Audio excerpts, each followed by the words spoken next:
जी अस्सलाम वालेकुम। मेरा नाम है शाह और आज हम गोल्ड को मंथली एनालिसिस करेंगे और साथ में बीटीसी का भी मंथली एनालिसिस करेंगे क्योंकि मंथ कंप्लीट हो चुका है। तो इसलिए हम मंथली से लेकर आर्ली बेसिस तक इसको एनालाइज करेंगे। हम लोग मंथली चार्ट पर आते हैं और जो प्रीवियस मंथ का हाई है इसको मार्क कर लें आप यहाँ पर, मंथली हाई, और उसके बाद हम लोग मार्क कर लेते हैं मंथली लो। राइट, उसके बाद हम मार्क कर लेते हैं मंथली ओपन। यहाँ से जो प्रीवियस मंथ में मार्केट ओपन हुई थी इसको भी हम मार्क कर लेते हैं मंथली ओपन, और यहाँ पर हम मार्क कर लेते हैं प्रीवियस मंथ लो, और ये आ गया हमारा प्रीवियस मंथ हाई। क्योंकि मंथली वीकली की जो हाई लोज होते हैं सबसे ज़्यादा बेहतरीन लिक्विडिटी लेवल होते हैं। इसको मार्क करने के बाद हम वीक में आ जाते हैं वीकली टाइम फ्रेम पर।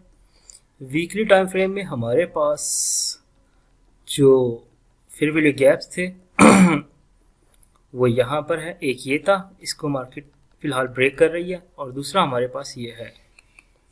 अच्छा, ये एक पूरी जो रेंज है, आप इसमें क्या करें, इसको बेशक अभी हटा दें, इसको लगा रहने दें। यहाँ से आप अपना फिब प्लॉट करेंगे, यहाँ से लेकर ये फिब रिट्रेसमेंट टूल है, इसको मार्क करेंगे यहाँ तक। ये मंथली रेंज है इसकी, पूरी कैंडल है मंथ की, ठीक है।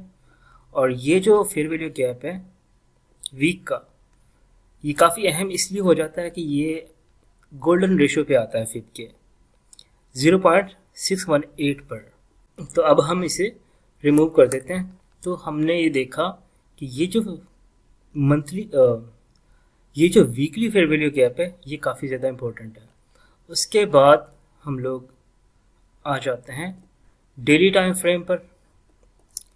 तो अभी हम रिएक्शन गोल्ड का रिएक्शन देखेंगे।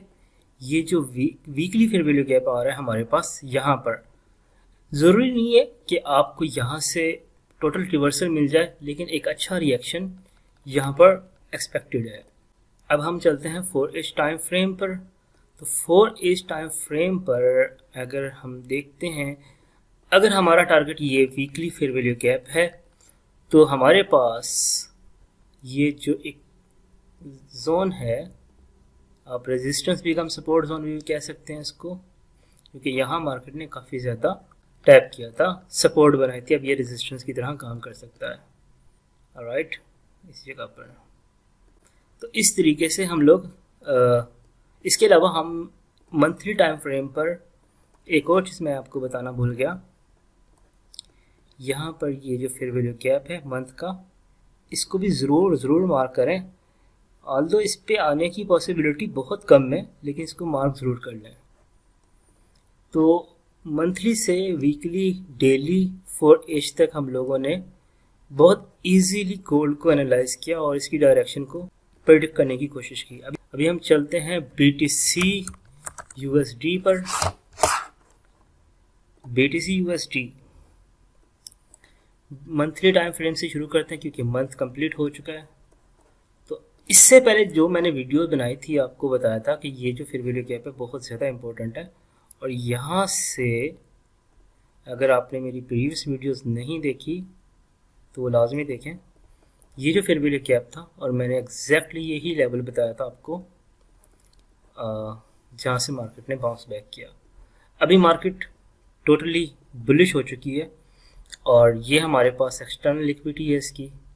मार्केट अपने इंटरनल लिक्विडिटी से एक्सटर्नल की तरफ जा रही है। वीकली टाइम फ्रेम पर देख लेते हैं इसको। वीकली टाइम फ्रेम में अभी वीक कंप्लीट नहीं हुआ, ये वीक की कैंडल अभी फॉर्म हो रही है।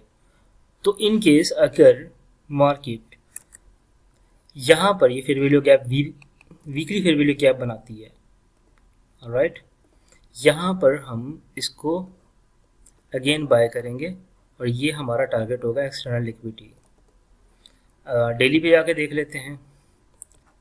डेली पे मार्केट कंसोलिडेशन में है, इसलिए हमें डेली पे कोई ख़ास नहीं ये रेंज है इसकी। अभी वीकली फॉर्म नहीं हुआ तो मैं इसको डिलीट कर रहा हूँ। 4H में देख लेते हैं, कंसोलिडेशन है तो अभी 4H डेली पे कुछ भी ना करें, इसको आराम से इसको कंसोलिडेशन करने दें और इसको इसके हाल पे छोड़ दें। वीक के एंड पर इसको देखेंगे कि क्या बनता है इस पर। तो इस तरीके से हम लोग क्लियर हो जाएंगे BTC में कि हम आने वाले टाइम पर इसको बाय कर सकते हैं या नहीं। अभी मैं आपके जो कुछ क्वेश्चंस हैं उसके आंसर दे देता हूँ। जो सबसे ज़्यादा आप लोगों ने ग्रुप में पूछा है वो एंट्री कंफर्मेशन का पूछा। सबसे ज़्यादा जो लोगों को प्रॉब्लम आती है वो एंट्री कंफर्मेशन में होती है। अच्छा, एंट्री कंफर्मेशन का सबसे एक तो टिपिकल स्मार्ट मनी कॉन्सेप्ट में सिखाया जाता है कि चौक कैसे होता है कि मार्केट ऐसे आ रही है और यहाँ पर मार्केट क्या करती है, चौक करती है, चेंज ऑफ कैरेक्टर करती है या MSS करती है। ये एक अच्छा मेथड है, लेकिन बात यह है कि आपका चौक या MMS वर्क क्यों नहीं करता। वो इसलिए नहीं करता क्योंकि आपके जोन ठीक ड्रा नहीं होते। अगर आपका जोन ठीक ड्रा होगा तो तभी काम करेगा ना ये। अदरवाइज अगर आपका जोन ठीक नहीं है तो ये फेक मूव होती है। तो ये क्या होगा फिर, आपको ये फेक चौक होगा क्योंकि जो भी जोन होते हैं छोटे मोटे उनके ऊपर एक रिजेक्शन होती है, ऑर्डर ब्लॉक वगैरह। ठीक है, आप समझ लेते हैं ये चेंज ऑफ कैरेक्टर हो गया, उसके बाद मार्केट सीधी वापस ड्रॉप हो जाती है। तो सबसे पहले तो अपने जोन्स को क्लियर रखें। ठीक है, जोन ठीक ड्रा करें। अब एक अच्छा चौक के अलावा हमारे पास एंट्री मेथड कौन सा है? चौक के अलावा सबसे अच्छा और सबसे मॉडर्न जो हमारे पास एंट्री मेथड है वो सिंपल है बहुत। ये आपकी प्राइस एक्शन आ रहा है यहाँ पर। ठीक है, ये आपका जोन है, जो भी है ऑर्डर ब्लॉक है, फेयर वैल्यू कैप्स हैं, व्हाटएवर। ठीक है, ये आपके प्राइस एक्शन आ रहा है, गौर करना। ठीक है, यहाँ पर आपको एक फेयर वैल्यू गैप सेल का बनेगा। ठीक है, ये मैं समझ लेता हूँ, ये सेल का फेयर वैल्यू गैप है। ठीक है, मार्केट क्या करती है, ये अगर जोन है आपका 4H का, ये जोन आपका order block fair value gap जो भी है ये 4H का है, तो ये आपने देखना है 15 मिनट में, मिनिमम 15 मिनट से नीचे नहीं जाएंगे आप। यहाँ पर मार्केट टैप होती है और फेयर वैल्यू गैप बन रहे होंगे या नहीं भी बन रहे। उसके बाद क्या करती है, मार्केट में एक रिस्पॉन्स आता है कि मार्केट क्या करती है, ऊपर जाती है यहाँ से, सॉरी, और ये सेल का फेयर वैल्यू गैप था उसको ब्रेक करके एक नया फेयर वैल्यू गैप क्रिएट कर देती है जो कि बाय का होगा। बहुत से ICT वाले लोग इसको BPR भी बोलेंगे। BPR भी इसी तरह का होता है लेकिन ये BPR नहीं है। अच्छा, यहाँ पर एक फेयर वैल्यू गैप ब्रेक होगा और दूसरा फेयर वैल्यू गैप एक फॉर्म होगा। तो आप इसके रीटेस्ट के ऊपर एंट्री लें, आपकी मर्जी है। आपने यहाँ से एग्रेसिव एंट्री लेनी है इसी जगह से।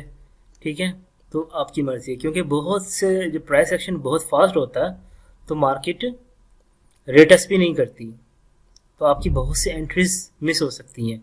तो एग्रेसिव भी कर सकते हैं आप, यानी कि ये सेल का FVG था वो ब्रेक होगा यहाँ पर। इस केस के अंदर आपने कोई चौक वगैरह नहीं देखना, स्ट्रक्चर शिफ्ट MSS कुछ भी नहीं। तो यहाँ पर मार्केट ने जैसे ये इस तरह का पैटर्न फॉलो किया तो आप आराम से बगैर वेट किए कि चौक ऊपर है या नहीं है, ठीक है, आप इस पैटर्न के ऊपर एंट्री ले सकते हैं। ये भी एक MSS है और स्ट्रक्चर शिफ्ट है। दूसरा क्वेश्चन, टाइम फ्रेम। तो दूसरा क्वेश्चन आपका है सबसे ज़्यादा पूछे जाने वाला कि टाइम फ्रेम कौन सा यूज़ करें। सिंपल सी बात है, जितना बड़ा टाइम फ्रेम होगा उतना स्ट्रॉन्गर होगा, जितना लोअर टाइम फ्रेम होगा उतना ज़्यादा ट्रैप होंगे। वो lower time frame totally trap है। अगर आपने अच्छे तरीके से अपने जोन्स को ड्रा करने हैं तो मिनिमम 4H डेली वीकली पे आ जाएं, आपकी ज़िंदगी सुख में आ जाएगी। अदरवाइज अगर 1H में 15 मिनट में रहोगे टोटली सब कुछ यूँ समझ लें कि आपको बहुत मुश्किल होने वाली है, क्योंकि ये जोन्स जो है ना कम ही काम करते हैं। अच्छा, फिर सबसे बड़ी मिस्टेक, आप 15 मिनट का ये जोन आपने ऑर्डर ब्लॉक या कुछ भी मार्क किया, आप एक्सपेक्ट कर रहे होते हैं ये कोई बहुत बड़ी मूव दे। भाई 15 मिनट का जितनी उसके अंदर पावर है 15 मिनट का है ना वो, तो उसकी पावर भी उतनी ही है। 15 मिनट के अकॉर्डिंग ही है। ऐसा नहीं हो सकता कि 15 मिनट का कोई जोन है वो डेली वीकली के लेवल तक चला जाए आपको लेकर, नहीं। 15 मिनट का जो जोन है वो आपको कितने मूव देगा, 2 से 3 कैंडल बस मैक्सिमम, इतनी ही होती है पावर 15 मिनट की। आप अगर डेली पे काम कर रहे हैं, वीकली पे काम कर रहे हैं, वो आप दिनों में होल्ड कर सकते हैं उस चीज़ को। आप बाय करके रखें, सेल करके रखें, उसे होल्ड करके रखें। लेकिन 15 मिनट पे आप ये समझ रहे होते हैं कि ये हमें डेली तक ले जाए, नहीं, ऐसा नहीं है। तो बेहतर यह है जितना ज़्यादा टाइम फ्रेम ज़्यादा होगा उतने ही zones, order block, FVG strong होते हैं, ठीक है। तो आपने लोअर टाइम फ्रेम पे नहीं फंसना। लोअर टाइम फ्रेम की कोई भी हैसियत नहीं है, ना तो मार्केट इस टाइम फ्रेम पे चल रही होती है, ना स्मार्ट मनी, ना बैंक्स इस मेथड पे चल रहे होते हैं। Minimum daily 4H, minimum 4H daily, weekly, monthly जो बैंक्स हैं वो इसी टाइम फ्रेम पर चल रहे होते हैं। बाकी आप लोगों की अपनी मर्जी है। तीसरा क्वेश्चन साइकोलॉजी का है। साइकोलॉजी सिंपल है। इसमें आप जो यूएसए सेशन है उसको ट्रेड करें, वो सबसे बेहतरीन है। सारा दिन देखने की ज़रूरत नहीं है, बस सिंपल यूएस सेशन को पे नज़र रखें। हाँ, न्यूज़ पढ़नी है आपने, रिसर्च करनी है, वो एक अलग बात है, लेकिन आपने ट्रेडिंग करनी है और बाय सेल करना है तो सिर्फ और सिर्फ अमेरिकन सेशन या फिर एशियन सेशन यानी कि टोक्यो सेशन को आप सिलेक्ट कर सकते हैं अपने मसरूफियत के हिसाब से। हाँ, रिसर्च आप करें, न्यूज़ पढ़ें, सब कुछ करें, लेकिन ज़्यादा देखने से सिर्फ और सिर्फ आप कन्फ्यूजन का शिकार होते हैं, बहुत से सिनेरियो ओपन हो जाते हैं तो आप कोई फैसला नहीं ले पाते। तो कम से कम देखो इसको। Draw on liquidity. Last question, draw on liquidity. Simple आपको मैं बता दूं ड्रॉ ऑन लिक्विडिटी क्या है। जब भी ड्रॉ ऑन लिक्विडिटी मार्क करनी है आपने उस दिन की, पहले बात तो ये है कि आपने ना शुरू हो तो वीकली बेसिस के ऊपर उसको देखना है, ठीक है। ड्रॉ ऑन लिक्विडिटी सबसे अच्छी क्या होता है, बहुत सिंपल है। जितने भी हाई लोज होते हैं ना डेली और वीकली के और इवन मंथली के, उसको आप मार्क कर लें। डेली वीकली के हाई लोज, फॉर एग्जांपल ये मेरा बीटीसी में ये जो हाई है ये मेरा ड्रॉ ऑन लिक्विडिटी है, ठीक है। अगर मैं फॉर एग्जांपल 1H के अंदर काम कर रहा हूँ, मेरा ड्रॉ ऑन लिक्विडिटी क्या है, तब भी मेरा ड्रॉ ऑन लिक्विडिटी यही है मंथली का, क्योंकि ओवरऑल डायरेक्शन मेरी यहाँ पर ही है, मंथली की तरफ है। तो अगर मैं 1H के ऊपर भी वर्क कर रहा हूँ तो फिर भी मैं सिर्फ और सिर्फ हर डिप को बाय करने की कोशिश करूँगा अनटिल मैं अपने ड्रॉ ऑन लिक्विडिटी तक पहुँच जाऊँ। तो डेली वीकली के हाई लोज और फेयर वैल्यू गैप्स, ठीक है, यही होते हैं ड्रॉ ऑन लिक्विडिटी, यही आपकी डायरेक्शन होती है। अगर हम इसे वीकली में देखें, वीकली का चलो देख लेते हैं ड्रॉ ऑन लिक्विडिटी क्या है। सही है, वीकली का ड्रॉ ऑन लिक्विडिटी हमारे पास सिंपल, बहुत सिंपल, जो भी हाई लोज होंगे, एक ये हाई है, मार्केट इसको रीच करने की कोशिश करेगी। अगर फॉर एग्जांपल यहाँ पर फिर वैल्यू गैप भी बन जाता है तो मार्केट एक डिप लेने के बाद अगेन इस ड्रॉ ऑन लिक्विडिटी तक आएगी। तो डेली वीकली के जितने भी हाई लोज होते हैं फेयर वैल्यू गैप्स होते हैं, वो सारे ड्रॉ ऑन लिक्विडिटी हैं, वो सारी डायरेक्शन आपकी सेट करते हैं। तो जितने भी डेली और वीकली मंथली के हाई लोज होते हैं उनको मार्क कर लिया करें। बहुत सिंपल है, बहुत सिंपल। तो उम्मीद है कि आपके क्वेश्चन भी इसमें कंप्लीट हो गए होंगे और हमने गोल्ड और बीटीसी को मंथली से आवर्ली बेसिस के ऊपर एनालाइज भी कर लिया। शुक्रिया।